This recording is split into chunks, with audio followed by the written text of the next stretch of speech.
Good afternoon, everyone. I want to welcome everyone to this afternoon's meeting of the Senate Committee on Legislative Operations and Elections. Madam Secretary, please note all members are present. Majority Leader, please mark the Majority Leader present as soon as she arrives. As we get close to deadlines, there's a lot of members having to go testify and present in front of other committees, work sessions on bills and other committees. So I appreciate everyone's patience. What I'd like to do today, if I can ask the indulgence of our bill presenters, is start with one of the hearings on, I believe it's Senate Bill 279. And I just have to ask Senator Spearman and Assemblyman Brown-May if, once we have our full committee membership here, if we might take a brief recess. Well, actually, I think I would actually like to start with our work session first, I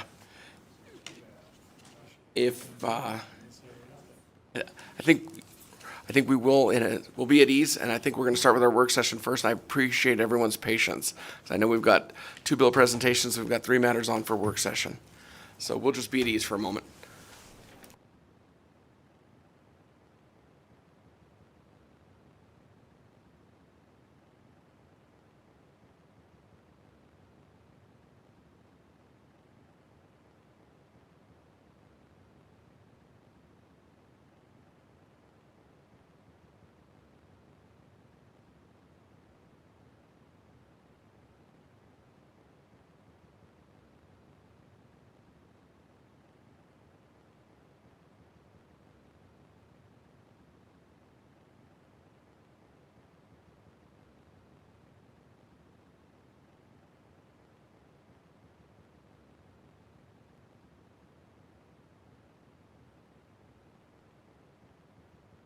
Members just want to actually now go, before we start our bill hearings, go to the work session with that.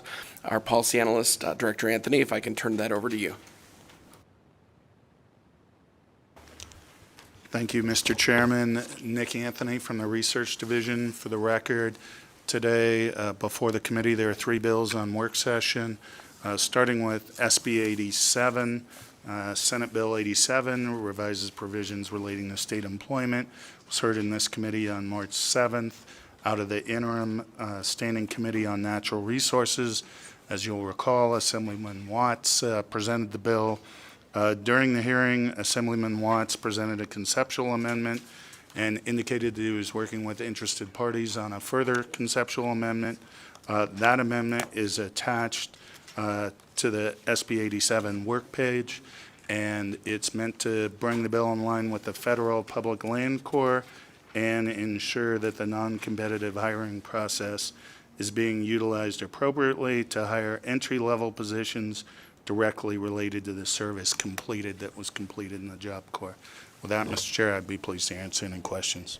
Thank you very much, Director Anthony, and I want to thank Assemblyman Watts for reaching out to all the interested parties and working with them on that amendment. Certainly, members, are there any questions you have regarding the amendment or SB 87? If not, I would accept a motion to amend and do pass Senate Bill 87 with the amendment that's listed in our work session document. Motion to amend and do pass. So moved by Senator Daley. Is there a second? Second by Majority Leader Cannizzaro. Any discussion on the motion? All those in favor, please say aye. Aye. Any opposed? Secretary, please note that the motion to amend and do pass Senate Bill 87 passed unanimously, and I would like to give the floor statement to Senator Daley. Director Anthony.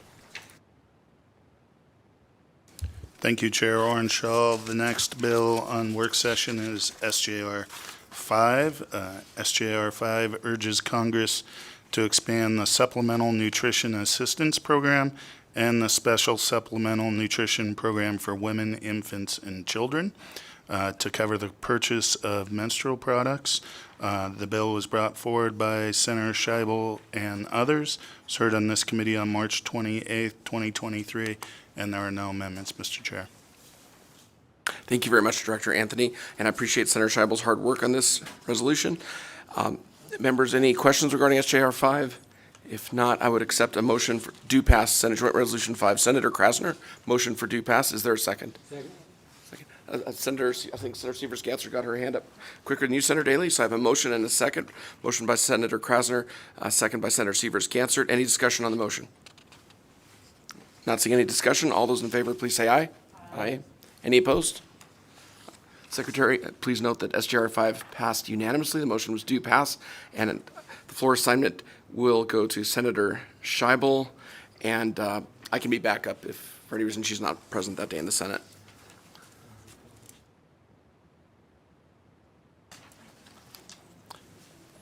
Director Anthony. Thank you, Chair Orenshaw. The last bill on work session for this afternoon is SJR 7 of the 2021 legislative session.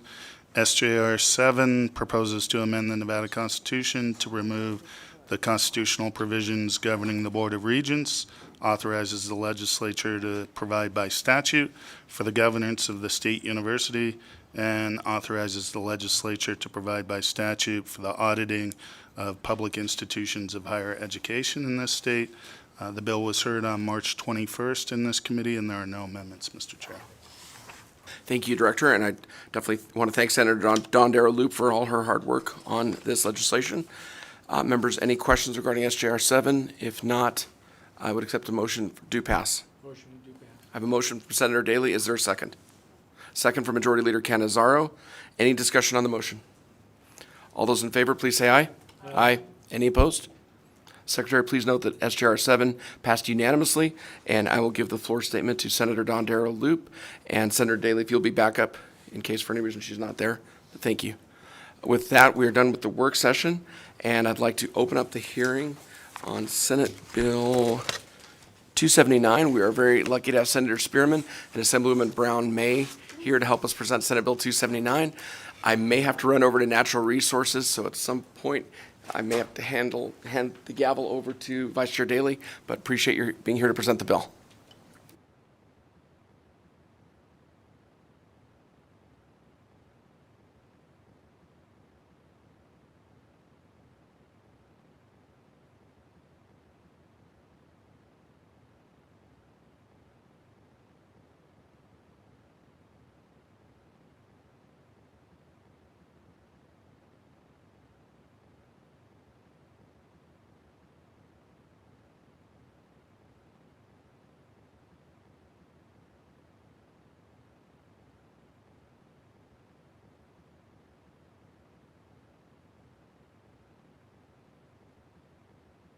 Whenever you're ready.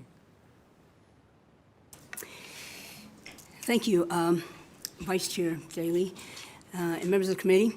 I am Senator Pat Spearman. I represent Senate District 1 in Clark County, and I'm pleased to come before you today to present Senate Bill 279, which continues my ongoing work to ensure that our laws provide equal opportunities for every citizen of this state. Specifically, the issue before you today relates or recognizing that fostering the employment of persons with disabilities, and I do have words in my back pocket, persons with disabilities.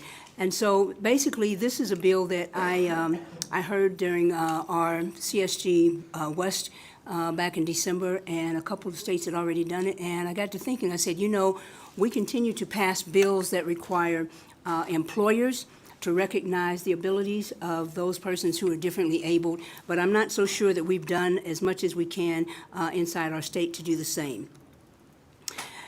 So by way of background, the existing public policy of this state is that persons with disabilities must be, 1, afforded equal opportunities for employment by the state, and 2, full consideration must be given to the employment of a person with a disability if the person is capable of performing the essential functions of the position with or without reasonable accommodations. Senate Bill 279 is intended to take our state's employment practices of those with disabilities one step further. I truly believe it is our responsibility as policymakers to ensure that everyone in this state has ample and equal access to employment opportunities. It is with that hope that Senate Bill 279 enshrines in state law the state of Nevada as a model employer. These types of acts are often referred to as SAME, S-A-M-E, policies and practices. The model leads by example and shows that state government as employers of people with disabilities are truly serving as examples for the private sector. And I know a lot of times, as I said before, we require others to do it, but this bill makes sure that we are walking our talk. During the 2017 legislative session, we passed Assembly Bill 309 that gave hiring preferences to veterans and surviving spouses. That bill is codified in NRS Chapter 510. So, Chair, with your indulgence, I would like to walk the committee through the sections of this very short bill. Please go ahead, Senator Spearman. Thank you. Section 2 of the bill declares it to be the public policy of this state to be a, quote, model employer for persons with disabilities, end quote. The intent is just how the policy statement reads, to provide agencies in the executive department a framework for recruiting, hiring, promoting, and retraining qualified persons with disabilities. Section 3 of the bill is the heart of the bill and establishes the Model Employer Program in the Division of Human Resource Management of the Department of Administration.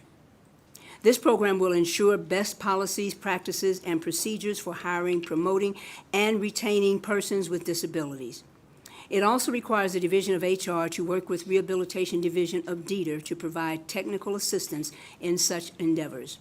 Lastly, Section 3 requires the Personnel Commission to adopt regulations to carry out the program. Finally, Section 4 of the bill provides that the measure is effective upon passage and approval for the purpose of adopting regulations or other preparatory tasks, but the measure takes full effect on January 1, 2024. This will allow a lag time for the Division of HR to get everything up and running. I'd like at this time to turn the presentation over to my co-presenter, Assemblywoman Brown May, and she will continue. Thank you, Senator. Welcome, Assemblywoman. Thank you for presenting Senate Bill 279 today with Senator Spearman. Thank you. For the record, Tracy Brown May. I proudly represent Assembly District 42 in Clark County. I'm honored to sit beside the senator here today and so glad to be included in this piece of legislation. For those of you who don't know me, my personal life, I've spent the last 20 years advocating for the rights of individuals with intellectual, developmental, and related disabilities. And employment is something that we continue to focus on. So I come at this from a disability perspective. How do we engage members in our community that have diagnoses or disabilities that visually or otherwise may prohibit them from entering competitive integrated employment, being typical employment that any of us would seek? The Americans with Disabilities Act is now more than 30 years old. The ADA was passed in 1990, and we have still yet to realize many of the provisions that have been enacted in that landmark piece of legislation. And so we continue to have these really great conversations about how we can better engage that part of our population. What most people don't recognize or realize is that approximately 25% of our population are people who identify as having a disability. 25% of our population. It takes a minute to let that sink in because we typically think of people with disability as being one thing, but many, many things can inhibit a person from being able to seek employment for one reason or another. Or sometimes they're just discriminated against by how they visually present. Sometimes people are believed to not be able when they, in fact, can do a job better than others. And so this is really about setting a standard for us to encourage the state to be a model in employment by seeking proactive ways to encourage people with disabilities to become part of our state's roles. Now, as a member of this body, I've had a great opportunity to listen through our Ways and Means committees at the number of vacancies that we have throughout our state agencies. And just by creating ways to eliminate barriers to employment for people with disabilities, we could assist the state in filling its roles with some really great, amazing, qualified people and further inclusion for the folks with disabilities throughout our community. Now, we do have some programs that exist currently within the state of Nevada. The 700-hour program is one that exists in state legislation, and it is an internship-like program for folks with disabilities that have been certified through the Division of Vocational Rehabilitation to come into state employment for a period of 700 hours, where they can then be employed following the completion of that. But there are some preemptive things. You have to be certified by the Division of Vocational Rehabilitation, as opposed to just applying for the job and being hired, right? So we want to just be more proactive And that is, I think, reflected in this legislation. I'm happy to take questions relative to employment issues or people with disabilities in particular, but really I think this is a really well-done bill that just says we want to be a good example in state government in inclusion for people with disabilities. Thank you very much, Assemblywoman. Please go ahead, Senator. Thank you. Thank you, Mr. Chair. I just want to read some statistic here from the CDC regarding how disability impacts Nevada. It starts off with the statement, everyone can play a role in supporting more inclusive state programs and health care to people who have or with risk or at risk for disabilities. It further states percentage of adults in Nevada with select functional disability types. Number one is mobility, 13%. Cognition and 11%, independent living, 7%, hearing, 6%, vision, 7%, and self-care. And we spend about $6 billion on disability care here in the state. And so one of the other reason that I really wanted to bring this bill is that I do know that people who have disabilities, they don't want to be dependent on government. They really want to be self-sufficient, and they want to be able to provide for themselves. And so with this bill, and saying again, we've got to walk the talk. With this bill, it affords them an opportunity, like Assemblywoman Brown May said, it affords them an opportunity to have the same advantage, to have the same opportunities as people without disabilities.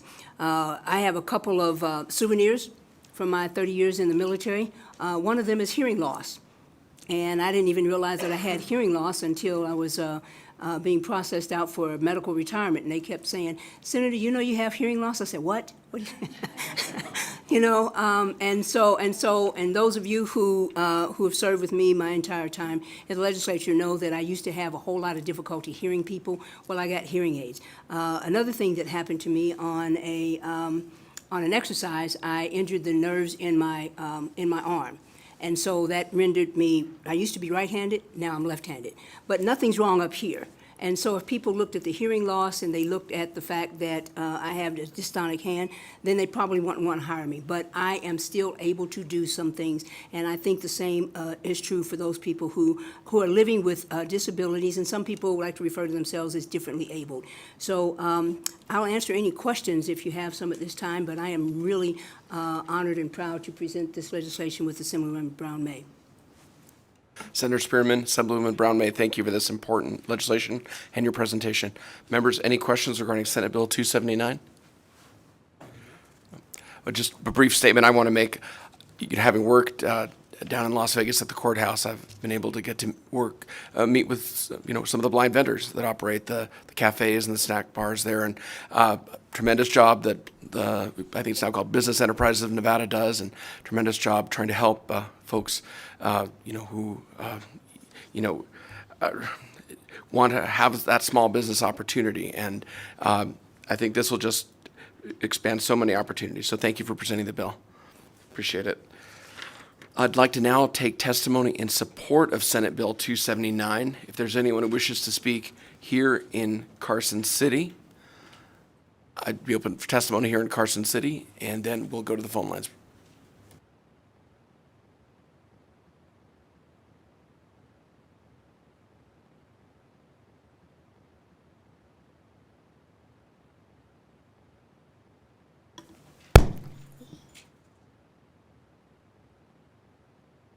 Good afternoon, Chair and members of the committee. My name is Rebecca Ortiz, O-R-T-I-Z for the record, and I am the Executive Assistant for the Nevada Governor's Council on Developmental Disabilities. Working-aged people with developmental and other types of disabilities are among the most unemployed and underemployed segments of our society. Too often, unemployment is accepted as an inevitable result of living with a significant disability. Employment is an avenue to independence and increased socialization for individuals with disabilities. The Nevada Governor's Council on Developmental Disabilities believes that all individuals with disabilities who can and want to work should have access to the resources and supports necessary to gain and maintain meaningful community-based employment. The state of Nevada currently employs more than 18,000 employees. As such, the state of Nevada, as an employer, has its duty to its citizens to employ all people with all abilities. In addition to my testimony, the Executive Director, Catherine Nielsen, has submitted a written one that includes recommendations from the Council. Thank you for your time. Thank you very much, Ms. Ortiz. Please state your name for the record and proceed. Thank you for being here. Thank you, Mr. Chair. Members, for the record, my name is Eddie Abeliser with Tri-Strategies representing Opportunity Village today. We are in support of this bill and are excited about the opportunity to name the state as a model employer. And as a former director in agencies throughout the state, I've had a chance to work with many individuals off the 700-hour list, which created full-time employment in my old division. I can't say enough how important that program is, and the expansion of this bill for more individuals with disability will be such a great need for this state to fill jobs as well as providing opportunities for individuals with disabilities. Thank you. Thank you very much, Mr. Absler.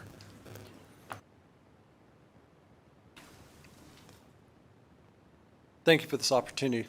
My name is Joe Arascata, and I've been up here once or twice. One of the items of using a wheelchair for the past 36 years, I had the ability to go ahead and utilize vocational rehabilitation. I have utilized vocational rehabilitation, not just as a proud alumni of Truckee Meadows Community College, but also of the University of Nevada, Reno. Provided me an opportunity to work full-time, gainfully employed immediately following my graduate degree in social work at the University of Nevada, Reno, in which I did work at the Reno VA Hospital for just exactly 20 years, which gave me the opportunity to run for office. And I, too, am elected official in one of the regions for the Nevada system of higher education.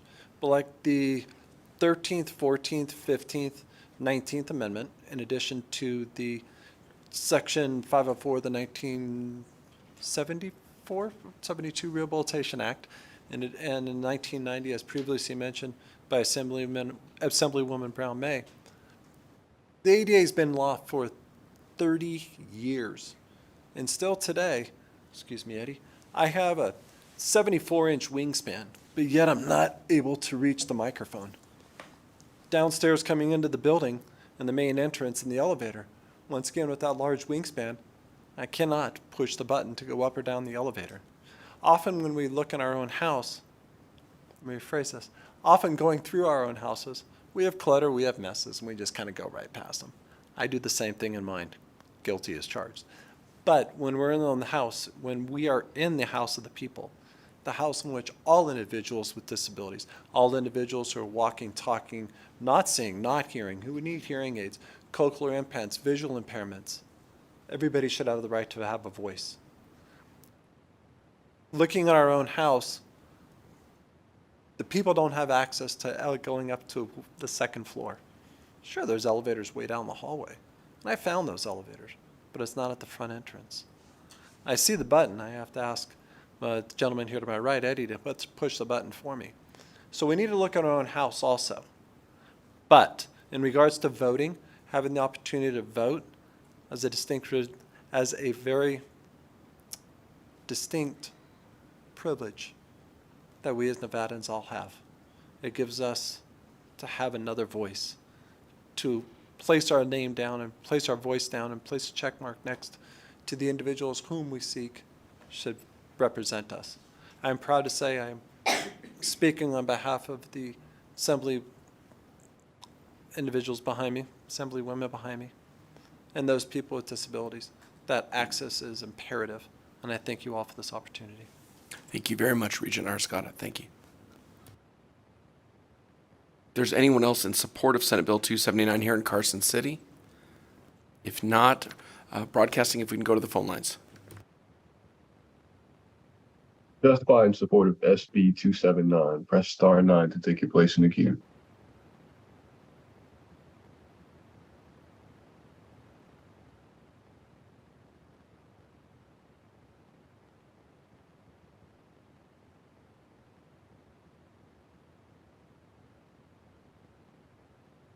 Caller, last 3 digits 048. You're unmuted.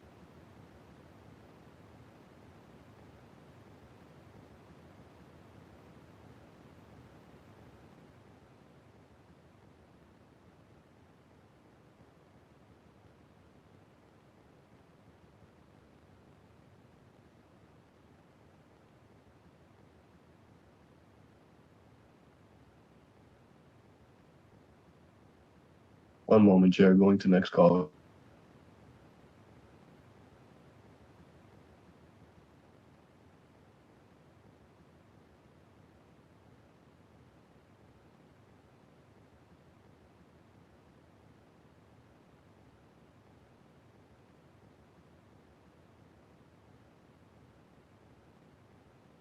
Hello, my name is Raquel O'Neill for the record.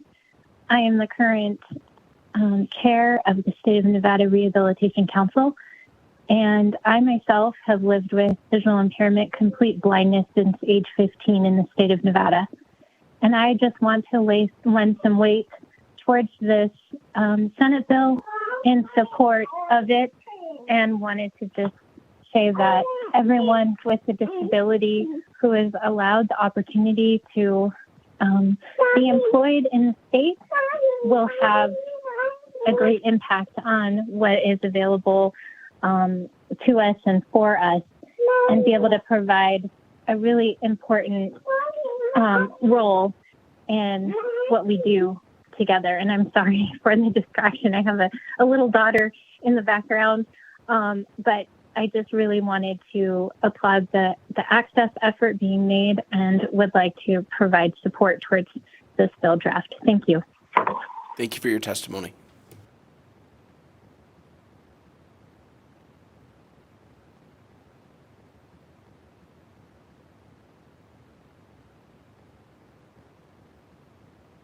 Caller, you're unmuted.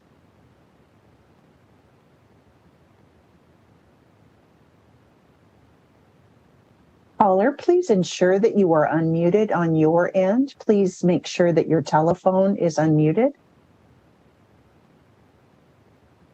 Good afternoon, Mr. Chair, members of the committee. Stephen Cohen for the record. Stephen with a V. Cohen as in the Assemblywoman, no known relation. Here in strong support of SB 279.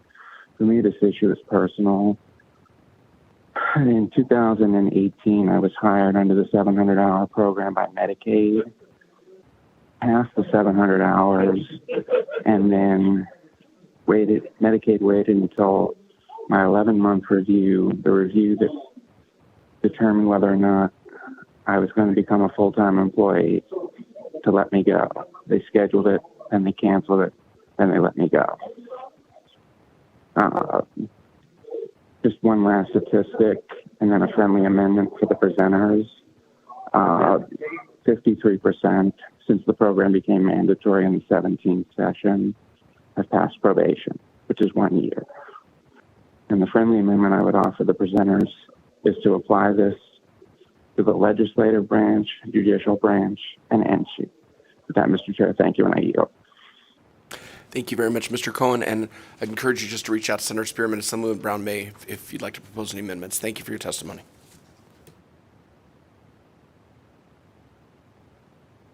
Chair, there are no more callers willing to testify in support. Thank you very much, Broadcasting. We'll come back to Carson City.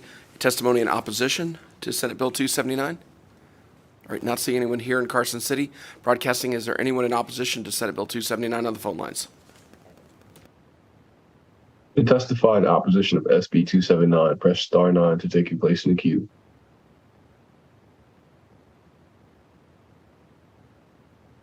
Chair, there are no callers willing to testify in opposition.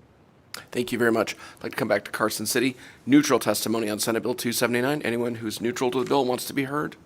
Okay, not seeing anyone here. Broadcasting, is there anyone neutral on Senate Bill 279 who wants to be heard on the phone lines?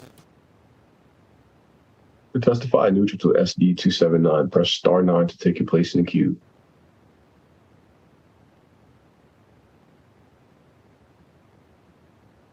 Chair, there are no callers willing to testify neutral. Thank you very much. Senator Spearman, Assemblywoman Brown May, thank you for presenting the bill. Any closing comments you'd like to make?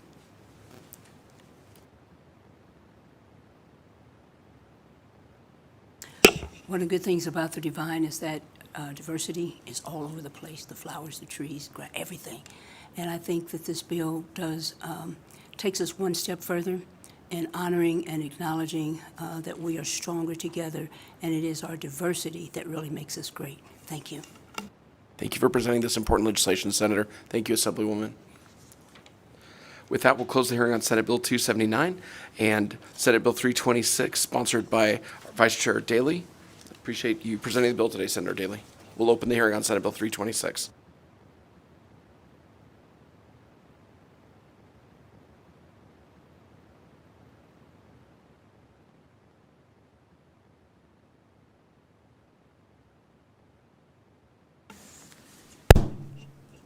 Thank you, Mr. Chair, members of the committee. My name is Skip Daly, representing Senate District 13 in Washoe County, here to present Senate Bill 326. So the bill, I'll go over the bill as presented, trying to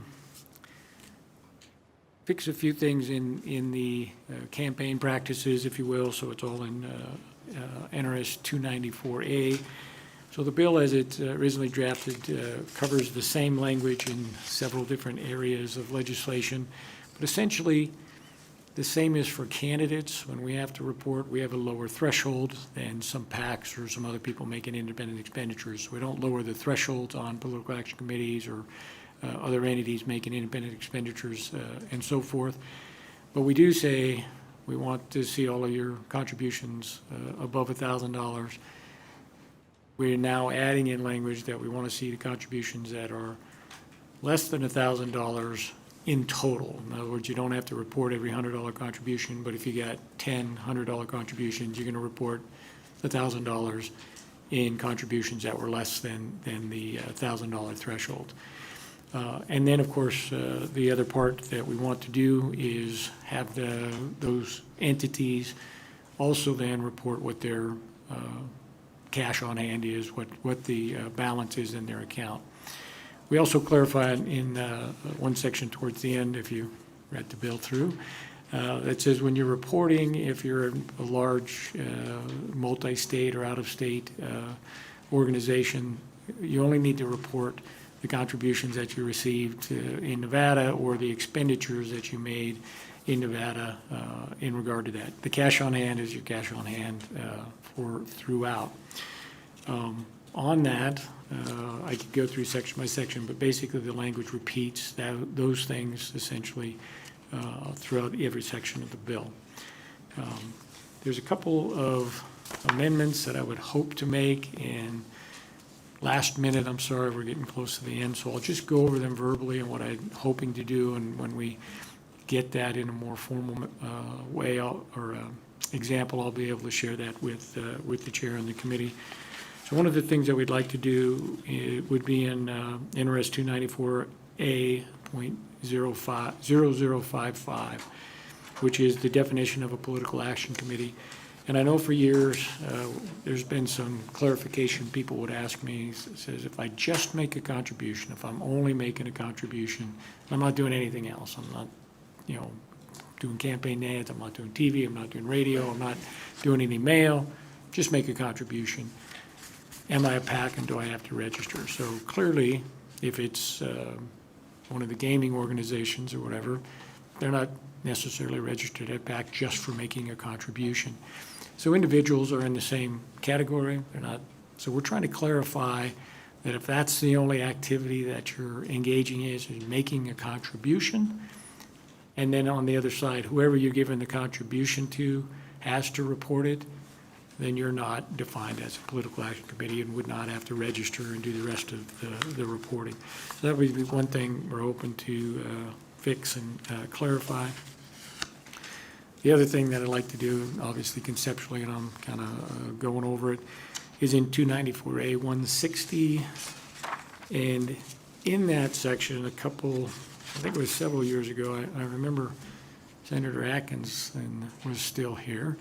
And I remember he made the amendment. So if you have unspent campaign funds after the end of the election, and you can keep that campaign funds if you still remain as a candidate. In other words, you received a contribution after the end of the election of $100 or more, then by definition, you're a candidate. As long as you put your name on the ballot or do a few other things within 4 years. In other words, so if you were a senator. So there was a little bit of confusion on is if you lost the election or otherwise, if you didn't get reelected, you ran but you didn't get reelected. It's not as clear as it was. If you read the legislative intent, if you read the history of the bill hearing and various things, it's clear that if you lost the election, you could keep any unspent campaign contribution as long as you met the definition of a candidate and run again in 4 years for the same race or for a different race. But you do have to dispose of it if you don't put your name on the ballot before the end of that 4 years, in the same way you would have to any other way. If you don't qualify as a candidate, then you still have to get rid of the expend all of your contributions in the same way as before. I think by January 15th, I think it's the 15th day of the second month after the election. So there's some language that we'd like to do that would clarify that if a candidate loses and they still qualify as a candidate after that, that they could keep any unspent campaign contributions until they were able to run again 4 years. If you're a judge, too bad, so sad, it doesn't work because it's 4 years. And then the final thing that I'm hoping to clarify or clean up is it would be in 294A.365. And essentially, when we do our C&E reports, candidates, everybody else, we have all the categories: office expense, expense-related volunteers, travel, advertising, that. So when we put down all of those expenses, we have to put the category in. And then if you look on the form says that you have to put in who you wrote that check to. But it's not in the statute. It doesn't require you to identify who that expense goes to. It's common practice. We all do it. So this would just be a cleanup to clarify that you would have to put the name and address of the recipient of the campaign expenditure, expense or expenditure. So those would be the three conceptual amendments at this point. As soon as I have it in writing, I'll get it out to you and you can put it up. Obviously, we would make sure we have that language available for everybody before the work session. With that, I'm happy to answer any questions on that or any of the verbal amendments. Thank you, Senator Daley. Thank you for presenting the bill, and I appreciate your work with stakeholders on this. And I know that you mentioned trying to fine-tune the language, and appreciate the opportunity for us all to look at it whenever you have it. And members, any questions for Senator Daley? Senator Sievers-Ganser. Thank you, Mr. Chair. You know what, I have questions, but I think what I'd like to do is wait till we have something in hand, because I think we could spend a lot of time talking about what we think you said, and I'm not, so I wrote some notes, but when we get the written amendment, that would be helpful. Thank you. And thank you. I will get it out as quickly as I can.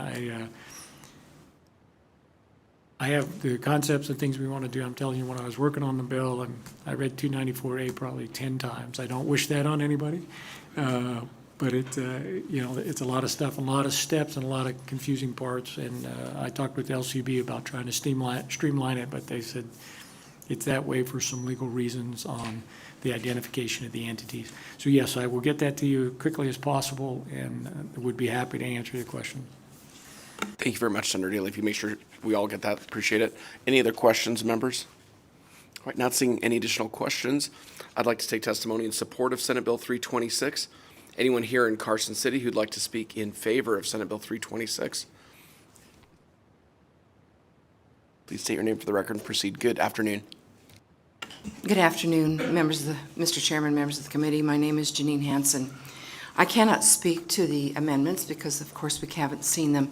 But the one portion of the bill I am very interested in is the part which allows you to identify your contributions without telling who the person is below $1,000. This happened during the last election when I was in charge of the Stop Question 1 campaign. And my concern was I called the Secretary of State several times and said, where can we put this in? Because if we spend money and we haven't reported it, then we look like we are violating the campaign finance laws. And they told me there was no provision in order to be able to put a cumulative total for those who had donated under $1,000. I was on the phone several times with them about this. And in fact, I was the one in working with Barbara Sagaski that got this changed to $1,000 years ago when she was a state senator and the chairman of this committee. And so I do favor that part because I think when you're raising money, you do want to be able to be transparent about it, and you don't want to be accused of hiding what you've raised in spending that and most of our contributions were small contributions that would never qualify for the $1,000 limit. So that portion of the bill, I do support. Thank you. Thank you for your testimony, Ms. Hanson. Appreciate it. Please state your name for the record and proceed. Good afternoon, Mr. Chair and members of the committee. Jake McNeil for the record, JAKEMCNEILL. I'm here representing Laborers Union Local 169, and we are wanting to go on record in support of what Senator Day is working on here. Thank you, Mr. McNeil. Appreciate your testimony. Good afternoon. Thank you, Chair Ornchall. Andy Donahue, Labor Employers Cooperation Education Trust, supporting the bill. Thank you. Thank you very much, Mr. Donahue. Anyone else in support of Senate Bill 326 here in Carson City? Broadcasting, can we go to the phone lines in support of Senate Bill 326? To testify in support of SB 326, press star 9 to take your place in the queue. Chair, there are no callers willing to testify in support at this time. Thank you, Broadcasting. We'll now go to opposition. Anyone who's opposed to Senate Bill 326 who wants to be heard on the record here in Carson City? Not seeing any opposition. Broadcasting, can we go to the phone lines in opposition to Senate Bill 326? Chair, the public line is open and working, but there are no callers willing to testify at this time. Thank you. Neutral testimony on the measure. Anyone who's neutral here in Carson City who wishes to be heard? I'm not seeing anyone. Broadcasting, can we go to the phone lines? Neutral testimony on Senate Bill 326. Chair, there are no callers willing to testify neutral. None? All right. Well, Senator Daly, appreciate you presenting the bill. Any closing comments you'd like to make? Well, thank you, and we look forward to seeing those amendments. Thank you for your hard work on this. We will close the hearing on Senate Bill 326, and the last item on our agenda is public comment. If there's anyone who wishes to make public comment here in Carson City, please come forward and state your name for the record and proceed. I'm not seeing anyone. Broadcasting, can we go to the phone lines? Public comment. Chair, there are no callers willing to provide public comment. Thank you very much, Broadcasting. With that, members, I just want to remind everyone we're not having a meeting Thursday, so I will see everyone next Tuesday. Thank you. Bye. We are adjourned.